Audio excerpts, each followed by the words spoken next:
Okay, everybody, settle down, please. Settle down. Good afternoon. Thank you all for taking the time today to attend this operational briefing for SCP-049. For those of you who are new with us, 049 is also referred to as the Plague Doctor.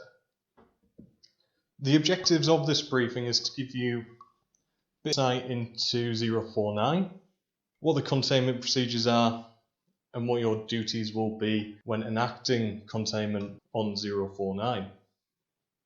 So diving straight in, 049 is of humanoid appearance, approximately 1.9 meters, with a slim build.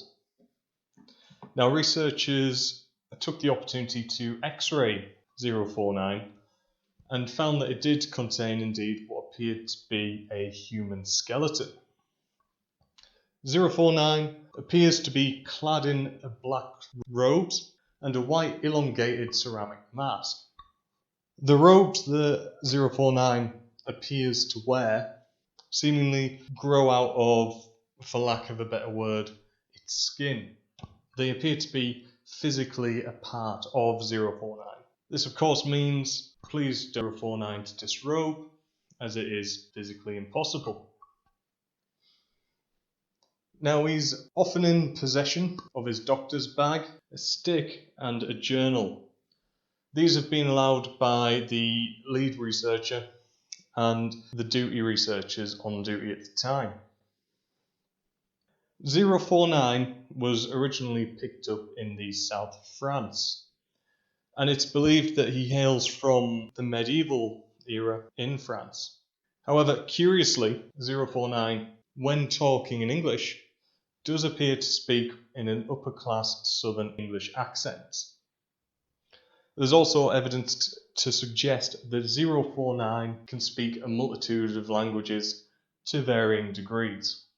Its preferred language, though, does appear to be English, or failing that, medieval French, which, unfortunately, outside of academia, isn't exactly studied anymore.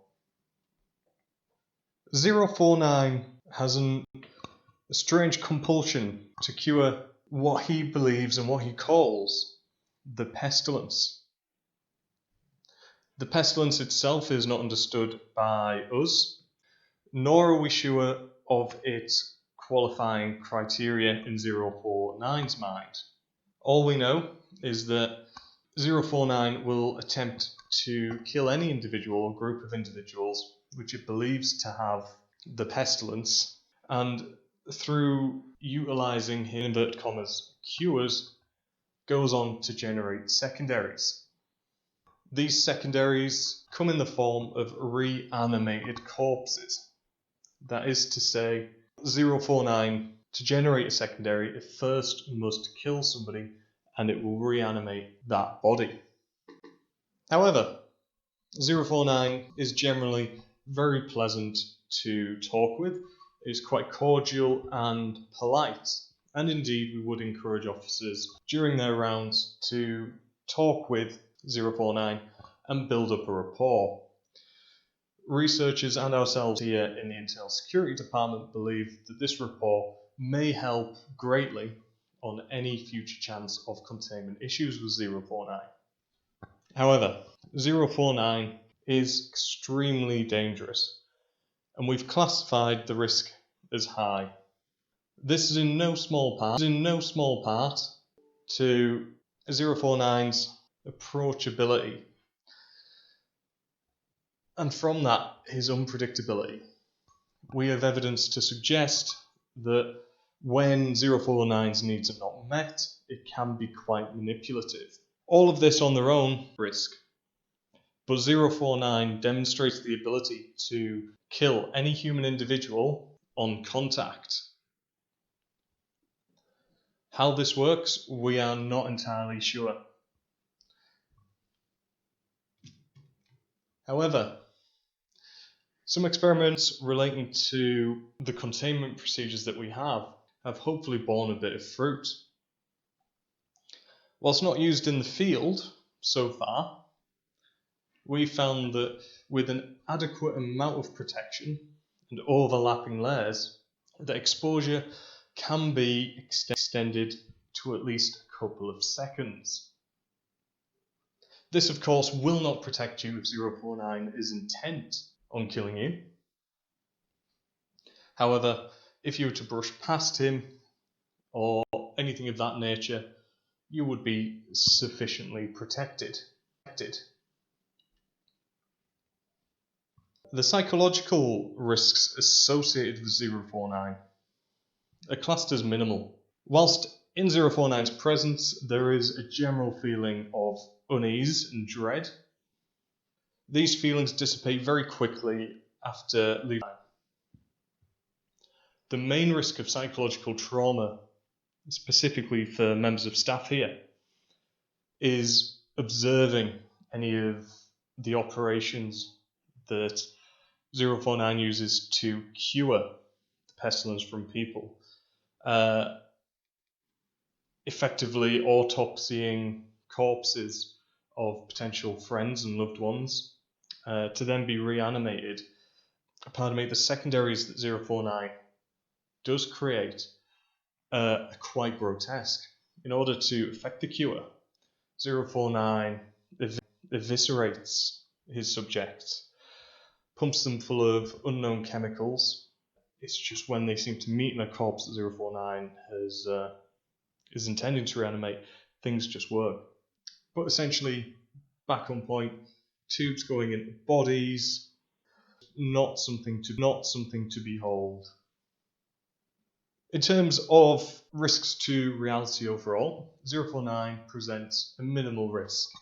We have so far not observed any reality-bending effects from 049.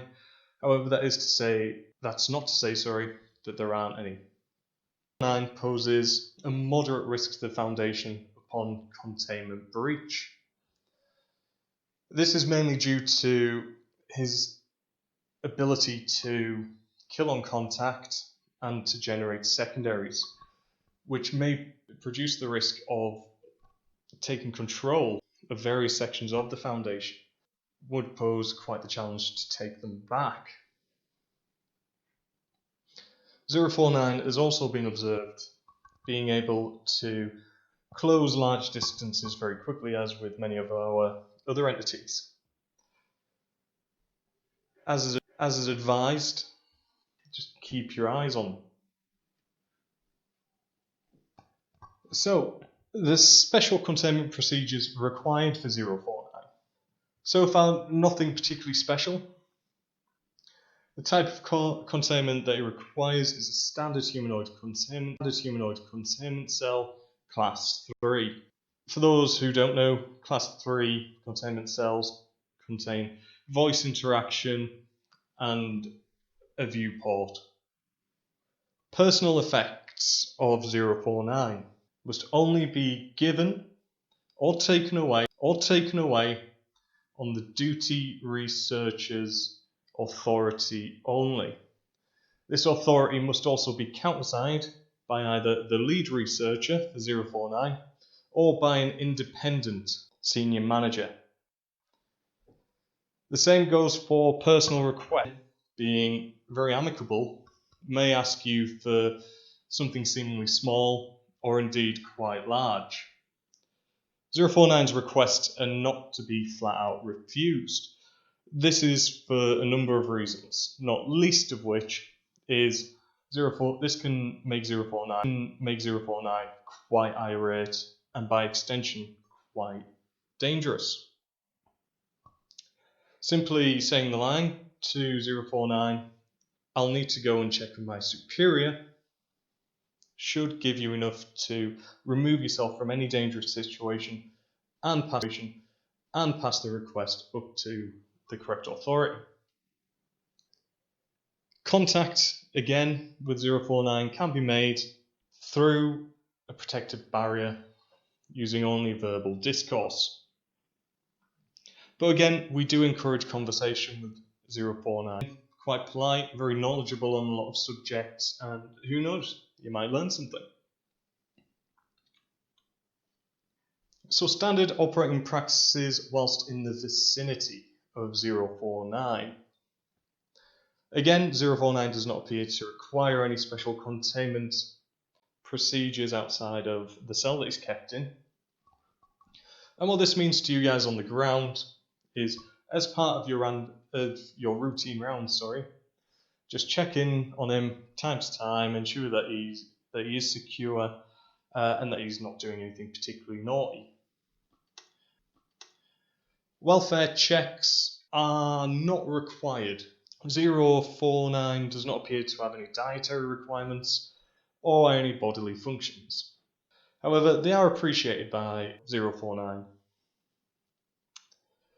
049 is believed to be a social creature, and it would be quite cruel if we didn't interact with him.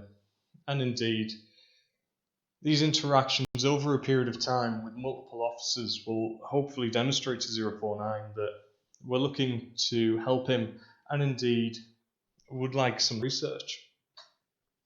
It is our hope that these relationships that are built with 049 can be used to calm him down and do not put too many people at risk at any one time.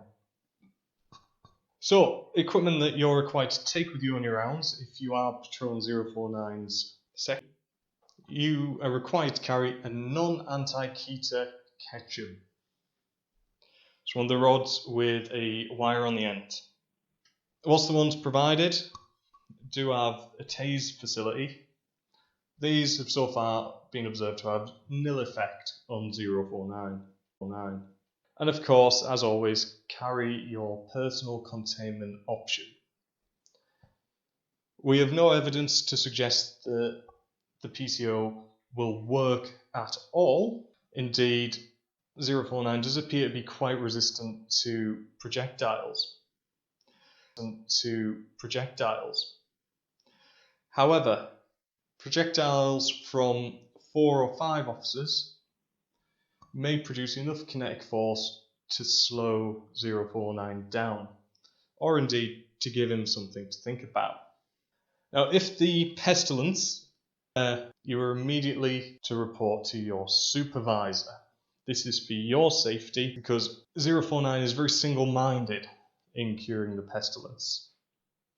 So if you get a sniff of it, or the feeling of unease is greater than usual, inform your supervisor and you will be reassigned. As the pestilence appears to, for lack of a better word, stick to people. If 049 creates any secondaries, they are to be terminated immediately. There is nothing within our science or capabilities to bring the dead back to life. As with some more transitional beings, rituals and science can generally bring people back, but as the subject are killed first, even if there was a way, that person is no longer going to be your colleague or your friend. They are very simply dead. So, if shit hits the fan and tactical containment procedures are followed, first and foremost we must always undertake is to utilize our de-escalation techniques.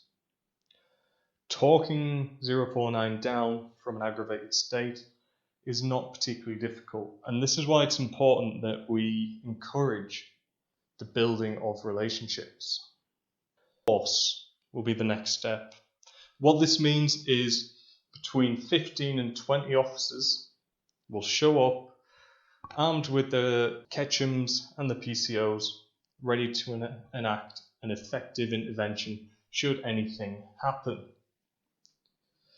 Hopefully 049 will recognize that they are indeed outnumbered, hopefully outgunned as well, and will stand down. Intelligent entities do seem to appreciate that we know what we're doing and we can get control of most situations very, very swiftly.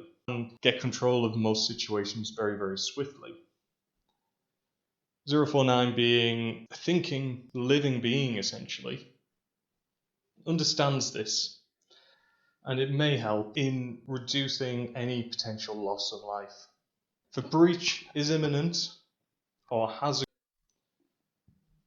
distance restraint techniques are required, and at a minimum require the head to be under control first, followed by the left and right arms. To hook the Ketchum on either side, and the third officer controlling the head from behind. From here, you should be able to direct 049 without too much difficulty. 049 does not have superhuman strength, but does have the strength of a fairly strong person. So 3 people as a minimum to control him is required. Once initial control is established, 049 must then be directed into furthest corner of his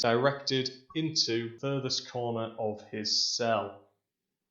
This is where we will test compliance of 049.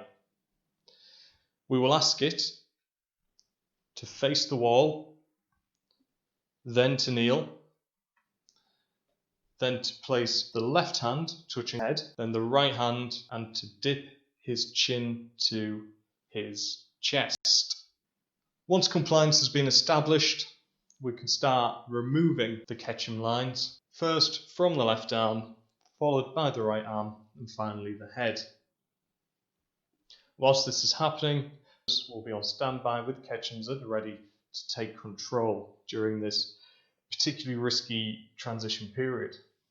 Once the neck is loosened off, officers are to leave the room by backing away whilst maintaining eye contact with 049. Once all officers are retrieved, normal containment procedures then take effect again, i.e. with the door being locked and everybody getting back for tea and medals. If 049 does enact an effective containment breach, the first port of call, as always, is local confinement. That is to say, blast doors will come down, the area will be secured. Self-termination at this point is recommended. The main reason why you're carrying your PCO around 049. Whilst you may be able to enact an effective defence, if it appears at any stage that this would likely end in failure, it's recommended that people terminate themselves by destroying the head. This will significantly limit the amount of secondaries that any sort of further response teams would need to deal with, thus making it safer for your colleagues. The final step, if large containment breach is detected, is this is reserved for the most serious of breaches where there are no other options available to us. So, thank you very much for your time today. I'll be taking any questions. No questions? Excellent. Well, thank you very much for your time today. If you've got any questions, just send me a mail. Thank you.